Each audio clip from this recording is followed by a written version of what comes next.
નમસ્કાર વિદ્યાર્થી મિત્રો, ધોરણ 10 વિજ્ઞાન ચેપ્ટર નંબર 1માં આ વિડીયોમાં તમારું સ્વાગત છે.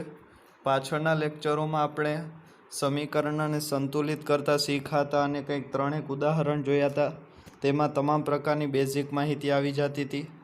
હવે આગળ વાંચીએ મિત્રો. હવે વિજ્ઞાનની અંદર વર્ગીકરણ બહુ મહત્ત્વનો ભાગ ભજવે છે. કોઈ પણ ક્રિયા તમે લઈ લો, તેમાં ક્યાંક ને ક્યાંક અલગ અલગ બે પ્રક્રિયા વચ્ચે ફેર પડતો હોય છે. તો એના માટે આપણે વર્ગીકરણ કરવું જરૂરી છે. આવું જ રાસાયણિક વિજ્ઞાનમાં પણ થાય છે. આપણે વિવિધ રાસાયણિક પ્રક્રિયા કરીએ તો પ્રક્રિયા કંઈ એક પ્રકારની નથી થતી, બરાબર? તેના ઘણા પ્રકાર પડે છે. તો એના માટે આપણે રાસાયણિક પ્રક્રિયાઓના પણ વર્ગીકરણ કરીએ, એટલે એનો પ્રકાર પાડીએ. મિત્રો, ધોરણ 9માં આપણે શીખી ગયા છીએ કે કોઈ પણ રાસાયણિક પ્રક્રિયા દરમિયાન કોઈ પણ એક તત્વના પરમાણુનું રૂપાંતર અન્ય તત્વના પરમાણુમાં થતું નથી. આ લીટી એમ કહેવા માગે છે કે તમે, ચલો સ્ક્રીન ઉપર જ હું ડાયરેક્ટ દેખાડી દઉં. તમે અહીંયા જોઈ શકો છો કે અહીંયા કાર્બન હતો, બરાબર? અહીંયા કાર્બન અને ઓક્સિજન હતો. તો એ કાર્બન આ બાજુ ગયો ને તો કાર્બનનો કાર્બન જ રહ્યો. ભલે સંખ્યામાં કંઈ ફેર પડ્યો હશે, બાકી રહ્યો તો કાર્બનનો કાર્બન, એમાં ફેર પડ્યો નથી.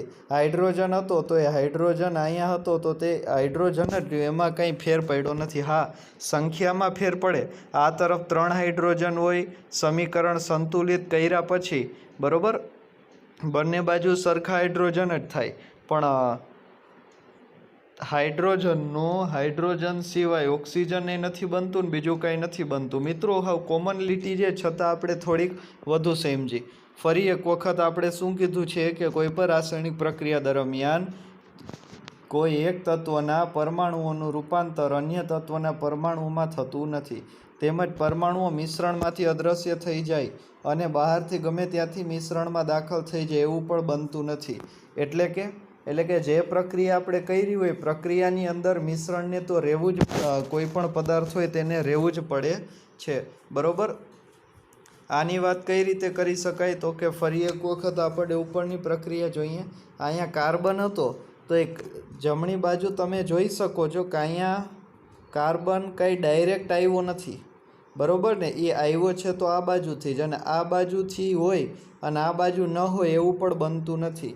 એક બાજુથી બીજી બાજુ તરફ થાય છે. એટલે કે વૈજ્ઞાનિક ભાષામાં કહીએ તો પ્રક્રિયકોમાં રહેલા પરમાણુઓ એ જ નિપજની અંદર સંડોવાયેલા હોય છે, બરાબર? એની સંખ્યાઓ પણ સરખી હોય છે. ઓકે, પણ ક્યારે? રાસાયણિક સમીકરણને સંતુલિત કર્યા પછી. હવે આગળ જોઈએ આપણે.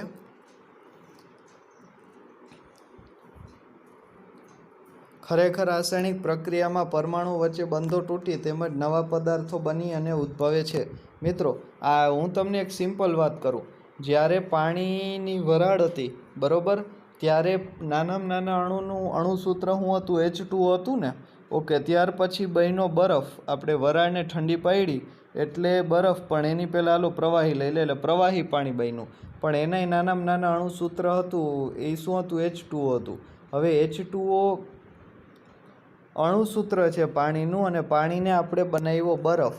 તો બરફના નાનામાં નાના કણનું અણુસૂત્ર જોશું તો એ પણ H2O જ રહેશે.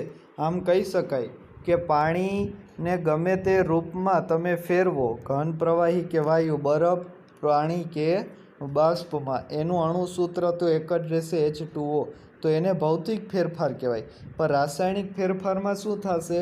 H2Oની પ્રક્રિયા આપણે અન્ય કોઈ સાથે કરીએ ને તો હાઇડ્રોજન અને ઓક્સિજન પોતાની અનુકૂળતા પ્રમાણે, બરાબર, જે સૂટ થાય એ પ્રમાણે અન્ય સાથે જોડાઈ જશે. આમ રાસાયણિક પ્રક્રિયામાં પરમાણુઓ વચ્ચે બંધો તૂટી અને નવા પદાર્થો ઉદ્ભવે છે. પરમાણુઓ વચ્ચે નવા બનતા બંધના પ્રકાર વિશે આપણે આગળના ચેપ્ટરમાં અભ્યાસ કરશું. એટલે કે બે પરમાણુઓ વચ્ચે એક બંધ હોય, દ્વિબંધ હોય કે શું હોય છે, એ બધું આગળ જોશું. પણ અત્યારે માત્ર પ્રક્રિયાઓના પ્રકાર વિશે જોઈ લઈએ. મિત્રો, તમને ખબર જ છે કે આ ચેપ્ટરમાંથી 1 માર્કનો અને 3 માર્કનો પ્રશ્ન પૂછાય છે. તો તમે 1 માર્કનો પ્રશ્ન તો વચ્ચે આવશે, હું કહેતો રહીશ, પણ 3 માર્કના પ્રશ્નોમાં આ પ્રક્રિયાઓ અગત્યની છે, તો તમે એમાં થોડુંક વધુ ધ્યાન આપજો. અહીં એવું કીધું છે કે બીકરમાં કેલ્શિયમ ઓક્સાઇડ અથવા કાળી ચૂનાની થોડી માત્રા લો, તેમાં ધીરે ધીરે પાણી ઉમેરો. મિત્રો, આમાં ધીરે ધીરે પાણી ઉમેરવાનું શું કામ કીધું હમણાં થોડીક જ વારમાં જવાબ આપીશ. અને આકૃતિમાં દર્શાવ્યા પ્રમાણે બીકરને સ્પર્શ કરો. શું તમને તાપમાનમાં કોઈ ફેરફાર અનુભવો છો? ઓકે. કેલ્શિયમ ઓક્સાઇડે ખૂબ જ પ્રબળતાથી પાણી સાથે પ્રક્રિયા કરી ફોડેલો ચૂનો એટલે કેલ્શિયમ હાઇડ્રોક્સાઇડ બનાવે છે અને પુષ્કળ પ્રમાણમાં ઉષ્મા ઉત્પન્ન કરે છે. મિત્રો, આની અંદર તમારે ફોડેલા ચૂનો એટલે કે કેલ્શિયમ હાઇડ્રોક્સાઇડનું અણુસૂત્ર ખાસ યાદ રાખવાનું થાય છે. હવે તમારો એક પ્રશ્નનો જવાબ હું આપી દઉં કે તેમાં ધીરે ધીરે પાણી ઉમેરવાનું શું કામ કીધું? બરોબર, ધીરે ધીરે બીકર મેં પાણી ડાલના એવું શું કામ કીધું? એની પહેલાં તમે જરાક આ 2 શબ્દ માર્ક કરો.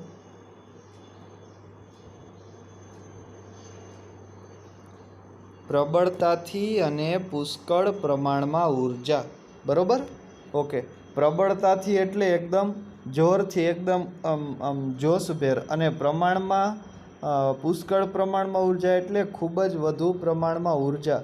હવે મિત્રો, આપણે તમને એટલી ખબર પડી ગઈ હશે કે કેલ્શિયમ હાઇડ્રોક્સાઇડ છે તે સ્વાભાવિક એવું છે, એકદમ ઉષ્મા છૂટી પાડે એવું. હવે આપણે આ જે બીકર છે એ બીકરમાં આપણે એકસાથે પાણી નાખ્યું હોત, ઘણું બધું પાણી નાખ્યું હોત, બરોબર, તો શું થાત? અંદર ઉષ્મા ઉત્પન્ન થાત ને ઉષ્મા બહાર નીકળવાની ટ્રાય કરત અને સરવાળે તેની અંદર ઉષ્મા ઉત્પન્ન થવાને કારણે બીકર તૂટી જાત અને આપણે દાઝી જવાનો પૂરો ભય રહેત. આથી તેમાં ધીમે ધીમે પાણી ઉમેરવાનું કીધું. આથી થોડું થોડું તાપમાન પેદા થાય, થોડીક જ ઉષ્મા ઉત્પન્ન થાય અને તે વાતાવરણમાં જઈ શકે અને બીકર તૂટે નહીં અને આપણને પણ નુકસાન થાય નહીં. તો આ રીતે તમે સમજી શકો કે શું કામ ધીમે ધીમે પાણી નાખવાનું કીધેલું છે. આવું હજી એક વાત આવશે કેમાં? તો કે આપણે આવશે સાંદ્ર સલ્ફ્યુરિક એસિડ H2SO4. એમાં પણ આપણે પ્રક્રિયા કરવા ટાણે ધીમે ધીમે પાણી નાખશું. શું કામ? કેમ કે ધીમે ધીમે પાણી નાખશું, બરોબર, તો ઉભરો એટલો બધો આવશે નહીં. અને એકસાથે ઘણું પાણી નાખી દીધું હશે તો સ્વાભાવિક છે કે તે બીકર છે તે તૂટી જશે. આ પ્રક્રિયામાં કેલ્શિયમ ઓક્સાઇડને પાણી સંયોજાઈને એક જ નીપજ કેલ્શિયમ હાઇડ્રોક્સાઇડ બનાવે છે. આ એવી પ્રક્રિયા છે જેમાં 2 કે 2 થી વધુ પ્રક્રિયકોમાંથી એક જ નીપજનું નિર્માણ થાય છે. તેને સંયોગીકરણ પ્રક્રિયા કહે છે. ઓકે. સંયોગીકરણ પ્રક્રિયા હવે સમજવાની આવી કે 2 કે 2 થી વધુ પદાર્થો ભેગા થઈ અને માત્ર એક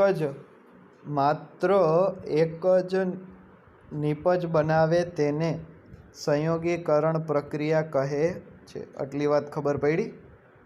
ઓકે. મિત્રો, આવું એક અન્ય ઉદાહરણ જોતું હોય તો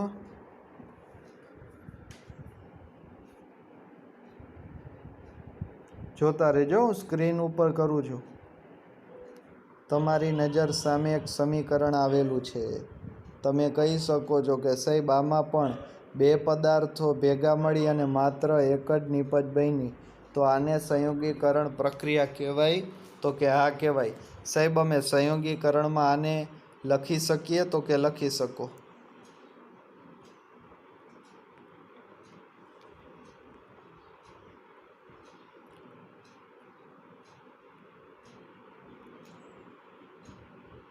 બસ સાહેબ, જો આ રહી અહીંયા એક આવી પ્રક્રિયા. આ Mg+O2 એટલે MgO છે ને સાહેબ, આને કહેવાય? તો કે હા કહેવાય. શા માટે? તો કે Mg અને O2 અલગ છે, એ 2 ભેગા મળીને એક જ નીપજ બની. આથી આપણે કહી શકીએ કે આ પ્રક્રિયા સંયોગીકરણ પ્રક્રિયા છે. તો મિત્રો, હવે આપણે જ્યારે ભણશું કોઈ પણ સમીકરણ ભણીએ એટલે પહેલો પ્રશ્ન એ પૂછવાનો કે આ સમીકરણ સંતુલિત છે કે નહીં, અને સંતુલિત થઈ જાય ત્યાર પછી આપણે એ પ્રશ્ન પૂછવાનો કે આ સમીકરણ કઈ પ્રકારની પ્રક્રિયાનું સમીકરણ છે, બરોબર. જેમ કે અત્યાર સુધી આપણે ભણ્યા એમાંથી 2 સમીકરણ તો સંયોગીકરણ પ્રક્રિયાના આવી ગયા. આ રીતે આપણને જે ભણતા જશું એ ટોપિકના પ્રશ્ન પૂછતા જશું તો આપણું નોલેજ છે એનાથી થોડુંક વધારે વધશે. આગળ જોઈએ.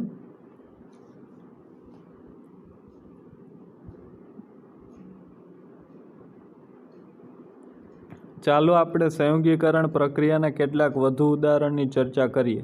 C+O2 CO2, બરોબર. સમીકરણ સંતુલિત છે. આ બાજુ એક કાર્બન, ઓલી બાજુ એક, આ બાજુ 2 ઓક્સિજન, ઓલી બાજુ 2 ઓક્સિજન, રેડી. અને આ પ્રક્રિયાને કહેવાય કોલસાનું સળગવું.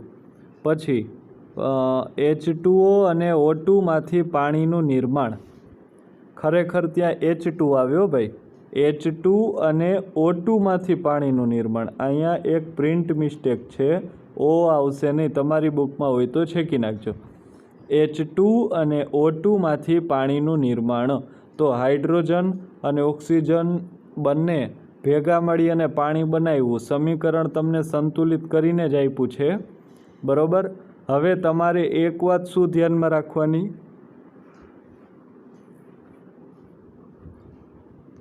ભૌતિક અવસ્થા. મિત્રો, H2ની ભૌતિક અવસ્થા શું છે? ગેસ એટલે કે વાયુ છે. O2ની ભૌતિક અવસ્થા ગેસ વાયુ છે. તો H2O ભેગો મળી અને લિક્વિડ એટલે પ્રવાહી બને છે, બરોબર ને. અને તમને ખબર જ છે કે પાણી લિક્વિડ છે. સરળ ભાષામાં આપણે કહી શકીએ કે 2 થી વધુ પદાર્થો તત્વો સંયોજનો સંયોજાઈને એક જ નિયમનું નિર્માણ કરે ત્યારે પ્રક્રિયાઓને સંયોગીકરણ પ્રક્રિયા કહે છે.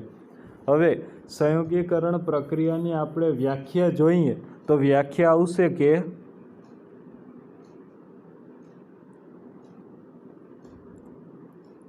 બે કે તેથી વધુ પદાર્થો સંયોજાઈને એક જ નિપજનું નિર્માણ કરે ત્યારે પ્રક્રિયાને સંયોગીકરણ પ્રક્રિયા કહે છે. તો આ વ્યાખ્યા છે, તમે તમારી નોટબુકમાં ગમે ત્યાં ઉતારી લેજો અને આના ટોટલ 2 ઉદાહરણ આ અને 2 ઉદાહરણ પાછળ આવી ગયા તે ટોટલ 4 કે 5 ઉદાહરણ તમે લખી લેજો, બરોબર. પ્રવૃત્તિ 1.4માં આપણે આવું અવલોકન કર્યું કે વધુ માત્રામાં ઉષ્મા ઉત્પન્ન થાય છે.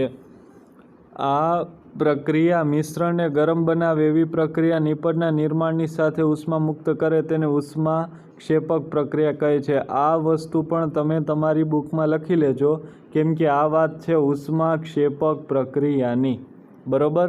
ફરી એક વખત ઉષ્મા ક્ષેપક પ્રક્રિયાનું ઉદાહરણ આપણે સમજાવો તો જ્યારે કોઈ પણ પ્રક્રિયા થાય, બરોબર, અને નિપજની સાથે ઉષ્મા મુક્ત થાય, નિપજની સાથે ઉષ્મા મુક્ત થાય તો એ પ્રક્રિયાને ઉષ્મા ક્ષેપક પ્રક્રિયા કહે છે. હજી ત્રીજી વખત વ્યાખ્યા બોલું છું. જે રાસાયણિક પ્રક્રિયામાં નિપજની સાથે ઉષ્મા ઉત્પન્ન થાય તેને ઉષ્મા ક્ષેપક રાસાયણિક પ્રક્રિયા કહે છે. હવે મિત્રો, ઉષ્મા ક્ષેપક પ્રક્રિયાના અન્ય ઉદાહરણો કુદરતી વાયુનું સળગવું એટલે કે દહન. હવે તમે જોઈ શકો છો કે CH4, બરોબર, એટલે કે કુદરતી વાયુ, એની પ્રક્રિયા ઓક્સિજન સાથે કરતાં કાર્બન ડાયોક્સાઇડ અને પાણી છૂટું પડે છે, બરોબર, અને સાથે સાથે તે સળગી ઉઠે છે. એટલા સળગશે પછી કાર્બન ડાયોક્સાઇડ મળશે ને, બરોબર. આથી આને ઉષ્માક્ષેપક પ્રક્રિયા કહી શકાય. હવે પછી શું તમે જાણો છો કે શ્વસન એ ઉષ્મા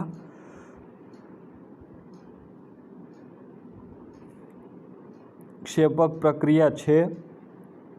તો કે હા, આપણે જાણીએ છીએ સાહેબ. કઈ રીતે? કેમ કે જ્યારે ખોરાક છે તેમાં શરીરની અંદર જશે ત્યારે તેની અંદર જલીય આપણે ઓલું HCl અંદર સ્ત્રાવ થશે અને તે ખોરાકનું પાચન કરવા માટે દહન ક્રિયા કરશે અને એ દહન ક્રિયા તો જ થઈ શકે જ્યારે આપણે શ્વાસમાં ઓક્સિજન નાખીએ. એટલે શ્વાસમાં લીધેલું ઓક્સિજન છે એ નીચે જશે એટલે દહન પ્રક્રિયાઓ થશે. આપણે સૌ જાણીએ છીએ કે આપણે જીવવા માટે ઉર્જાની જરૂર પડે છે. આપણે જે ખોરાક ખાઈએ એમાંથી આ ઉર્જા મળે છે. પાચન દરમિયાન ખોરાક વધુ સરળ પદાર્થોમાં વિભાજિત થાય છે. ઉદાહરણ તરીકે ભાત, બટેકા, બ્રેડમાં કાર્બોદિત પદાર્થ હોય છે. આ કાર્બોદિત પદાર્થનું વિભાજન થઈ ગ્લુકોઝ ઉદ્ભવે છે.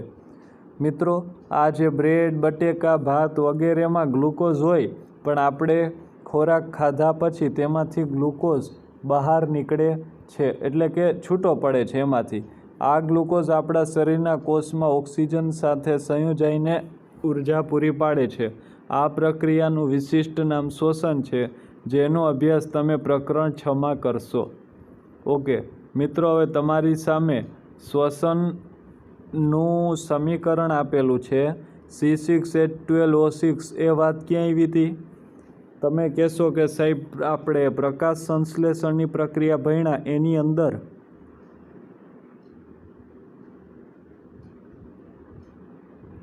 આપણે જે ગ્લુકોઝ હતો ને એ ગ્લુકોઝ પછી આ O2 ક્યાં આવ્યો? તો કે આપણે જે ઓક્સિજન શ્વાસમાં લીધો હતો ને એ દ્વારા O2 આવ્યો. એટલે ગ્લુકોઝની અંદર O2 જોઈન થશે એટલે શ્વાસમાંથી કાર્બન ડાયોક્સાઇડ બહાર કાઢીએ. કાર્બન ડાયોક્સાઇડ શરીરની અંદર પાણી અને ઉર્જા છૂટી પડશે.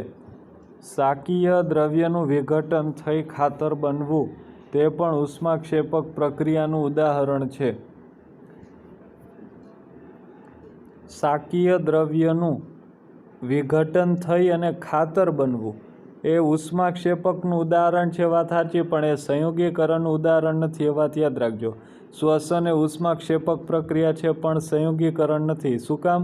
તો કે એમાં ક્યાં એક જ પદાર્થ બન્યો? જોઉં એમાં એકથી વધુ જ પદાર્થ બન્યા છે ને. CO2 બન્યો છે, આપણે H2O બન્યા છે. એ પ્રકારે પ્રવૃત્તિ 1.1 માં થતી રાસાયણિક પ્રક્રિયાનો પ્રકાર ઓળખો અને નક્કી કરો કે તેમાં એક જ નિપજના નિર્માણ સાથે ઉષ્મા ઉદ્ભવે છે.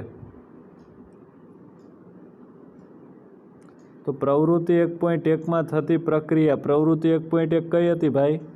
મેગ્નેશિયમ ઓક્સાઇડ વાળી ને એ કઈ પ્રક્રિયા હતી? કઈ રાસાયણિક પ્રક્રિયા હતી?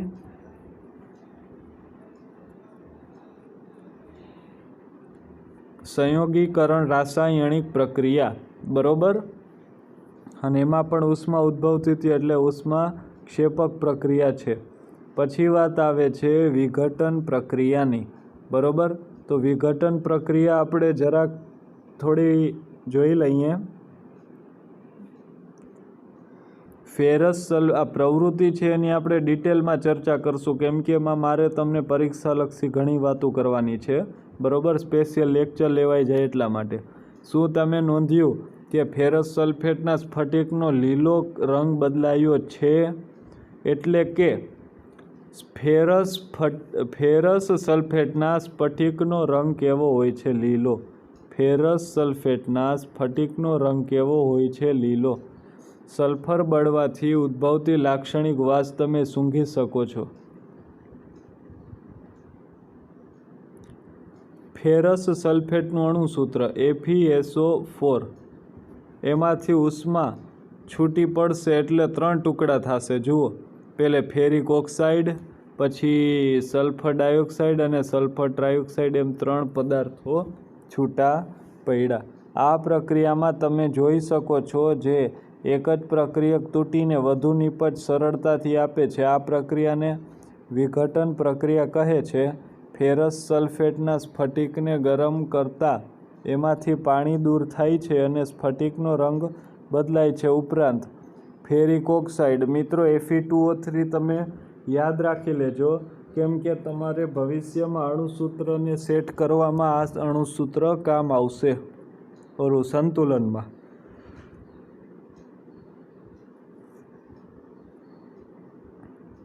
પછી સલ્ફર ડાયોક્સાઇડ અને સલ્ફર ટ્રાયોક્સાઇડમાં વિઘટિત થાય છે.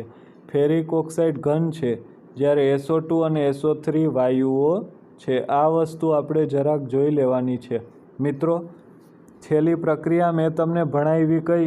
તો કે વિઘટન પ્રક્રિયા. વિઘટન પ્રક્રિયા કાંઈ એમ ટૂંકમાં જ આપણે સમજી લઈએ એવું નથી. વચ્ચે વચ્ચે ઘણા ઉદાહરણ આવશે, એટલા માટે મેં અમુક ઘણી વસ્તુ આમાં સ્કીપ કરી છે. હવે તમે જરા કાંઈ એક અણુસૂત્ર જોઈ શકો છો. ચૂનાનો પથ્થર CaCO3. હવે એમાં ઉષ્મા આપતા એના જો 2 ટુકડા થઈ ગયા. બરોબર, તો તમે તરત જ કહી ઉઠશો કે સાહેબ સંયોગીકરણ પ્રક્રિયાની વિરોધી છે ને. કઈ રીતે?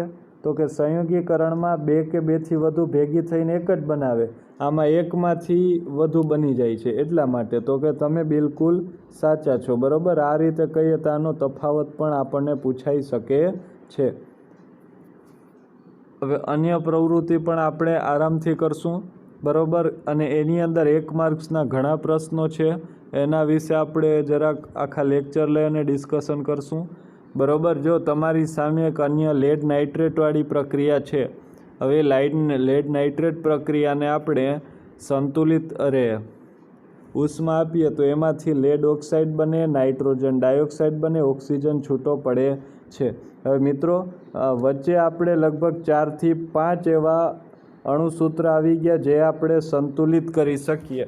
બરોબર, સંતુલન મિનિમમ 50 વખત શીખવાડવાનું છે, તો એમાંથી આ 2-4 સમીકરણ તો આવી ગયા. એટલે આપણે લિસ્ટ બનાવીને એકસાથે સંતુલિત ફરી કરશું, જેથી રિવિઝન પણ થાય ને પ્રક્રિયાઓના પ્રકાર પણ ખબર પડી જાય.